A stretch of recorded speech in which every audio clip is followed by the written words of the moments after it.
आणि काय बरोबर? काय चुकलं आणि काय बरोबर ते थोडक्यात सांगतो. ती मुलगी तू म्हटला होतास सुंदर, ती हीच आहे. तुम्हाला फोन करून ज्याच्याबद्दल बोलत होती आणि सांगत होती कॉलेजमधून काढणार आहे, तो हाच नीच आहे. अर्जुन, गरजेचं होतंय. एका दिवसात प्रसिद्ध झालो मी. सर्व ओळखायला लागली. रिझल्ट उद्यापासून भेटणे सुरू होतील. चांगली बाई शोधते. मी वाहियाद आहे, तर वाहियाद लोक येतील माझ्याजवळ. काम आणखी सोपं होईल. म्हणून सॉरी. कुंदा, सेहगल काही सॉरी नाही, काही बोलायचं नाही. न्यायची आपली स्वारी आपल्या घरी. लग्न करायला सांग बापाला. नको कॉलेज नासवू माझं.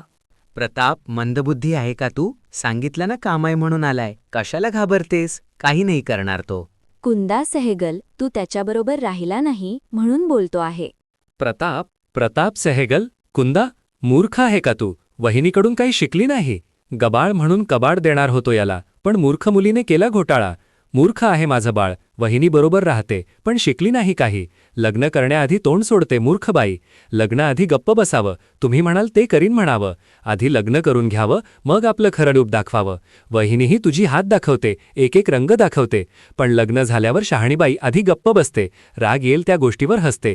पाहणाऱ्याला वाटतं किती हराईसावी, पण दीड शहाण्या बोलतात, शिष्ट म्हणून नाव होते. शिष्ट नावाची पदवी भेटते. राहतात घरी, कळत नाही का की गप्प बसावं, आपल्याबरोबर दुसऱ्याला त्रास होईल असं नाही वागावं. कळत नाही का मूर्खांना? मोठे आहे ना आम्ही, मग ठरवू आम्ही. मला काम आहे, दोघींमध्ये सेटलमेंट करा. मी जातो. लहान मुलासारखी भांडण करते मूर्ख. लहान आहे का तू?